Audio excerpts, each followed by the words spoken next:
this, I get in trouble. Okay, I'll get in trouble, but I'm going to do it. And law also has to do with, is anybody even going to notice? I know there's a big penalty, but if nobody knows, there's a way of changing our behavior because of law that we think we can either afford the punishment or we can get away with it and not have any punishment.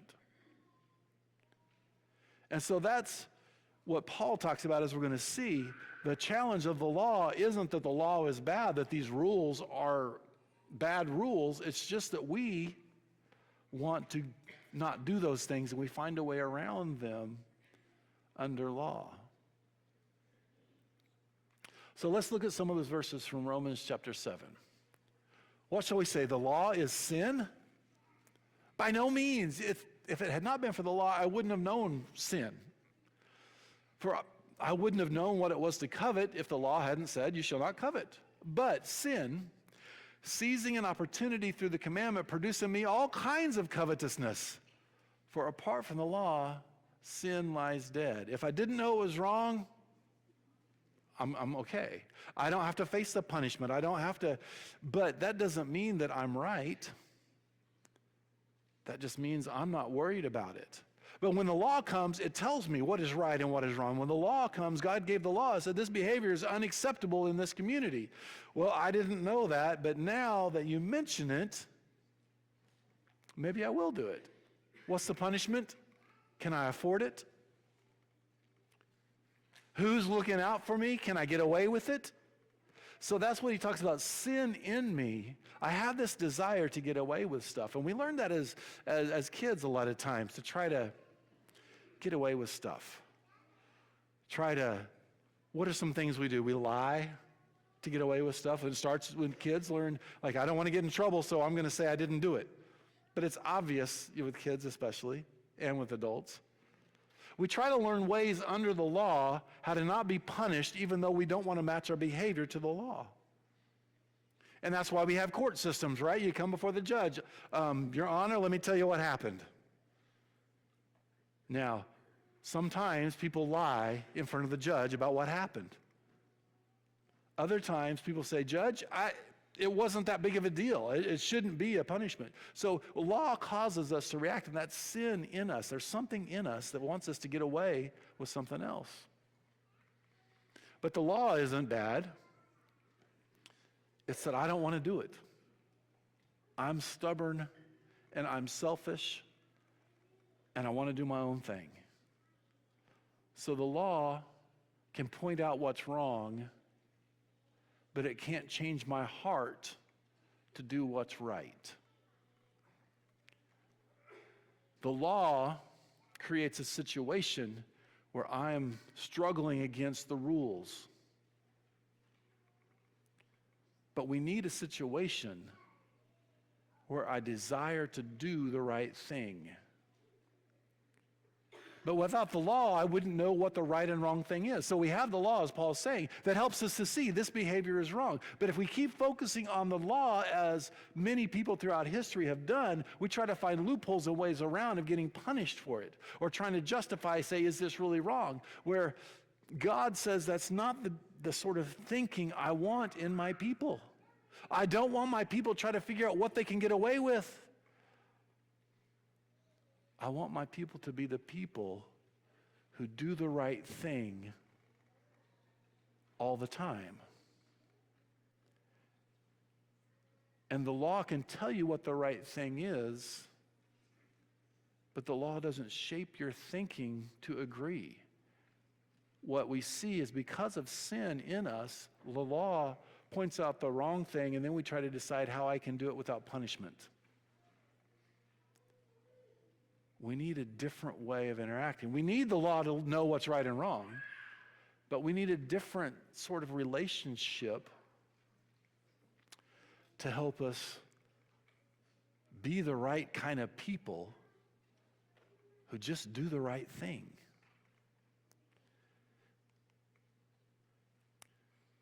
Because the law is ineffective because of us. And continuing in Romans 7, once I was alive apart from the law, but when the law commandment came, sin came alive and I died. The very commandment that promised life proved to death to me. For sin, seizing an opportunity through the commandment, deceived me, and through it killed me. So the law is holy, and the commandment is holy and righteous and good, but I am not. So did that which is good bring death to me? Well, by no means. It was sin producing death in me through what is good, in order that sin might be shown to be sin. And through the commandment might become sinful beyond measure. And God says, look at y'all, you're a mess. I told you what was right, and you did what was wrong and tried to sneak around and get away with it and pretend it was okay because you got something inside of you that is called sin. And in this part of Romans, sin seems like it has its own little power and its own little thought process, and it takes over us because that's kind of describing it. From an early age, we learn how to try to sneak around, and sometimes we get good at it, unfortunately. Sometimes we get good at deceiving people about what we're really doing because we don't want to face consequences. We don't want to be embarrassed. We don't want to be in trouble with the law. We don't want to be in trouble in our family. We don't want to be in trouble at work. So we get sneaky. Paul would say that's sin in us. There's something in us that tries to sneak around to do the wrong thing, and we need some help. But the thing about the law is, once you've broken it, and there's a punishment that must be administered. There's something going on inside of us when we're breaking the law that Paul said, well, that's death. And James tells us the same thing. God doesn't tempt us. We're tempted by our own desires. When that temptation grows, it becomes sin. And sin, when it's full grown, becomes death. And it just keeps growing in us. And we need some help. Because the law doesn't un-sin. The law just notices you did that, that's wrong, you have punishment. If you did that, that's wrong, that's punishment. And after a while, we have such a pile of things that we've done and that we've said that are wrong.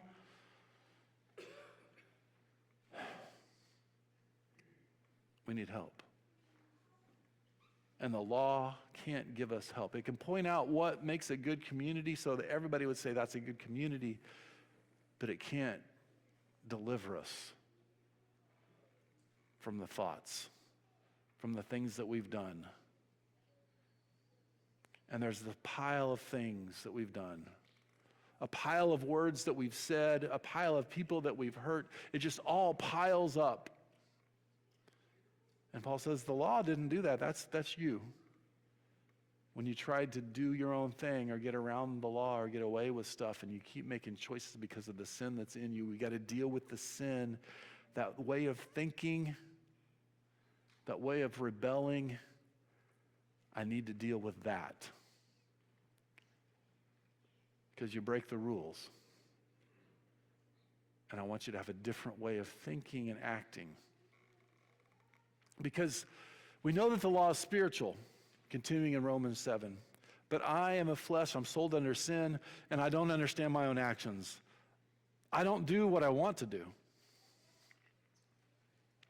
But I do the thing that I hate. No, if I do what I do not want, I agree the law is good. I agree that the law, I keep doing the thing and I'm hating it, I'm hating it, I'm hating it. I hate that I hurt the people. I hate that I've said those words. I hate that I keep doing these things and I cannot stop, and I hate that. And Paul says, good for you. You're on the right track. Because you're agreeing that what God said was good is good. You're agreeing that he says this is how a community should be, and you agree that that's right. You just aren't able to do it. And you're guilty, guilty, guilty, guilty. That's what the law does. It says, yes, you're guilty. You keep doing it. And I know I keep doing it. I'm doing it, and I hate that I'm doing it, but I can't stop. I need some help. See, now we are on the same page with God when we come to this stage in our life. That he says this behavior is harmful and bad and sinful, and I go, yeah, it's harmful and bad, and I keep doing it. And he kind of smiles. So we're going to help you. We're going to help you. You're going to be under grace. Because we can help you with grace. Because grace is holding out that not but what you've done, but what you're going to become. Grace says, now that I've got your attention, I am glad that we're listening to each other now. And grace is saying there's something we can do to change this sinful pattern, this cycle of destruction.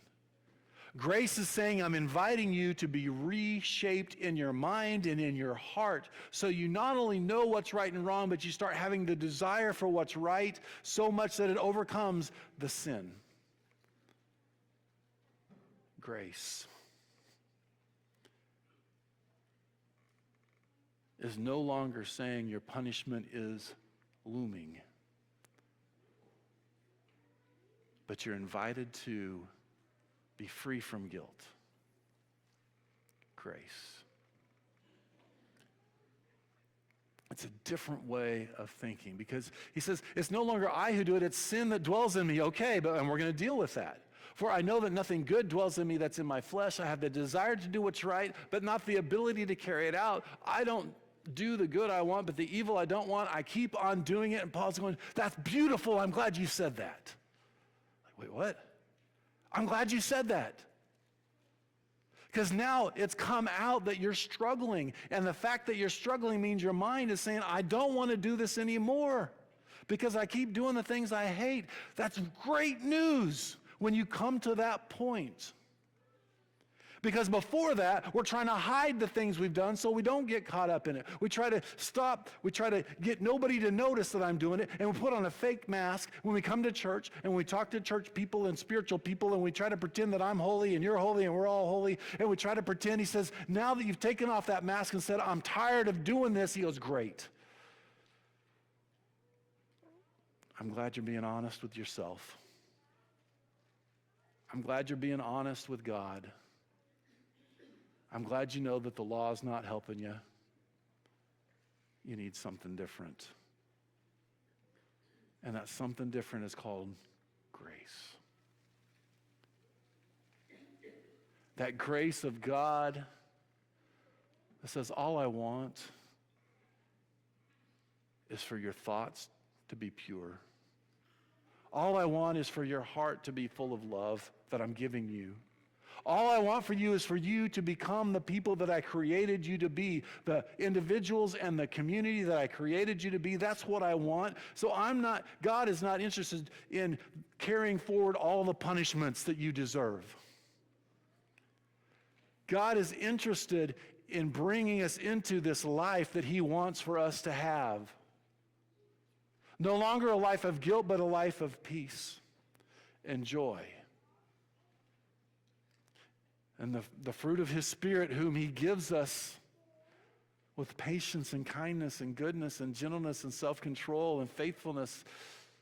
He says, that's what I want for you. And the law means you have to suffer all the punishment, but I'm going to get rid of that way of thinking and move you into grace so that now that I've got your attention and you need help, let's move forward. And you don't have to pay the debt that you cannot pay.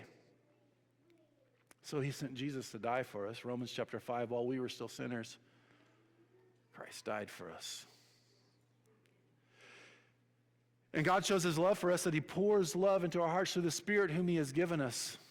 This Romans chapter 5 through 8 is working through all of this struggle that we have to let us know that Christ died for us.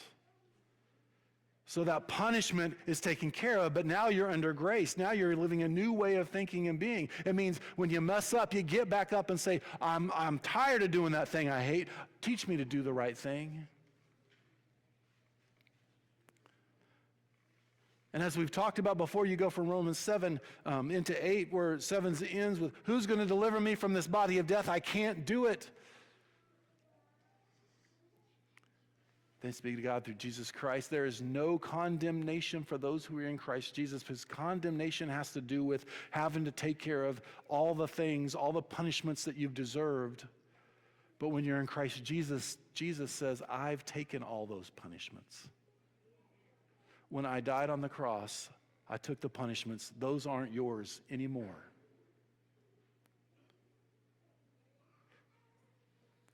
And to be successful in this battle, to start doing the things you want to do and stop doing the things you don't want to do, you've got to Romans chapter 8 continues, says, get your mind on the spiritual things that you want to do. Get your mind, have it be purified so that when you talk to people, you're only going to share a blessing from God, not a curse from your anger. It deals with that in Romans chapter 12. He says, when you look at somebody, no longer look at them lustfully, look at them with the compassion of the Lord, that their soul might be saved, that the Spirit might help them in their troubles, instead of taking advantage of their willingness to put themselves out there for the lustful pictures. You only want good for them. I'm not looking at those pictures. I'm praying for your soul from now on, because my mind has been changed to a spiritual mind. No longer in my anger am I seeking to destroy and make sure you hurt like I hurt, but by the grace of God and the peace of Christ, I want you to have the peace and joy of His Spirit. And hurtful words from me aren't going to get that for you, because my mind is shifted.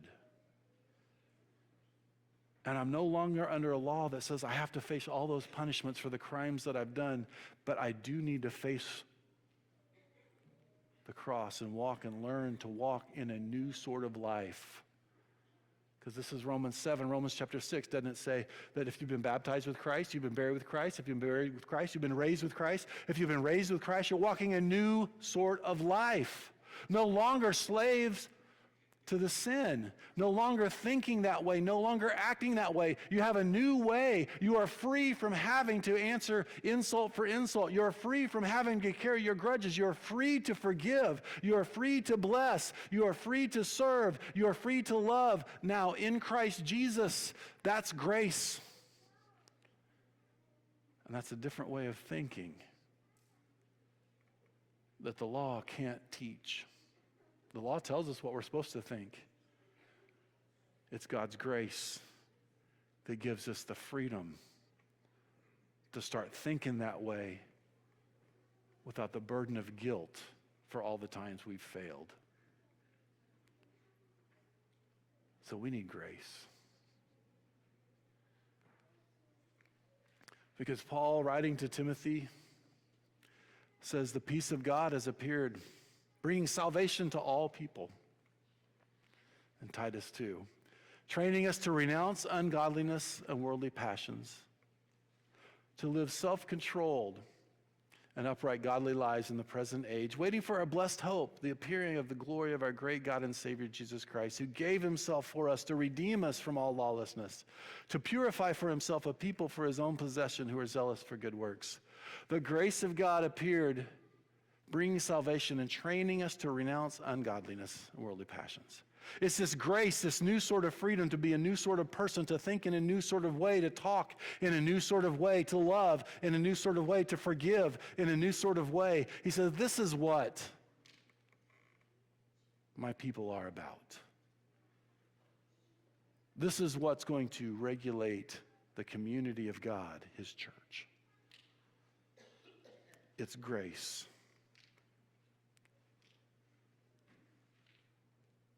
And grace will teach us to say no to ungodliness. I don't have time for that. I only want to serve. I want to set my mind on spiritual things, Romans chapter 8. I want to walk in the spiritual way, not in the flesh anymore. But I've got to make that decision, and that's God's call. And the reason he says you're not under law, because you can't pay the penalties, and I have already paid those. But I need you and want you and love for you to come and walk in this new sort of life in grace. Because under the law, in Romans, as we see as you go along in Romans, you see that people were using the law to point out flaws in each other. People are using the law to say, God hates this. How can you say you're godly and you're not doing? We read Romans 14 and 15. You see some of the issues where the Jews were practicing some religious days, and then the Gentiles weren't, and they're both yelling at each other in the church. He said, accept one another as God in Christ accepted you. Welcome one another. Don't be fighting and using God's law to be the point of contention for division, but use God's Spirit and God's grace to be the point of contention for getting back together. Because we are the people of grace. So we need to invite people to this new sort of way of thinking. Yes, there's sin. Yes, there are people in here sinning. I sin, and I need grace. And for us to move forward in our relationship, we need to learn to show grace with each other. Not as an excuse for sin, not to overlook sin, but to reach out a hand and say, let's move forward with the Spirit to overcome sin by having God change our thinking. Let's find a way to pray together and talk together so that we together have a spiritual mind, not to conflict with each other, but to help each other grow in grace. Because back in Romans chapter 6, he says, don't present your members to sin as instruments of unrighteousness, but present yourselves to God as those who have been brought from death to life. Your members to God as instruments for righteousness. For sin, will have no dominion over you since you're not under law but under grace. What then? Are we to sin because we're not under law but under grace? By no means. Present yourselves to God as those who have been brought from death to life, and your members to God, your hands in God's service, your mouth in God's service, your heart in God's service. He says, don't worry about the price of punishment, but just present yourself to God as a living sacrifice, Romans chapter 12. So I'm here to serve today. And since I'm here to serve God, that means my mouth belongs to God, no longer to curse but to bless. My eyes belong to God, no longer to look at things that I shouldn't be looking at, but to see people with the eyes of Jesus in their hurt and pray for them instead of cursing them. Pray for them with the mouth that God has given me and the heart of love he's given me of purity. I'm presenting myself today to God. That's grace. No fear of the judgment of the law because Jesus took that. But with every plan to say, here I am to serve you today. To turn away from sin and help others also to turn from sin. Because today I belong to you, God. That's grace.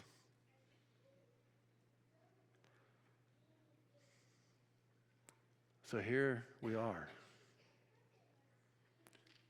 God has taken the punishment. Jesus took that.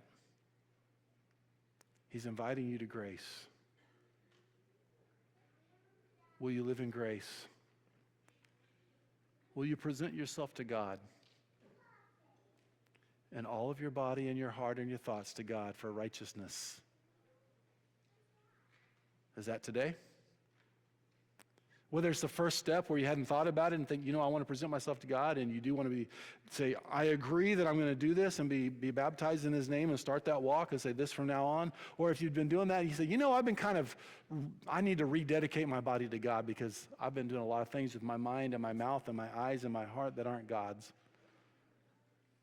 And by the grace of God, he just says, I'm glad I've got your attention. So if you need to publicly present yourself to God, to ask for prayers or give your life to him, please come down when we stand and we sing this song.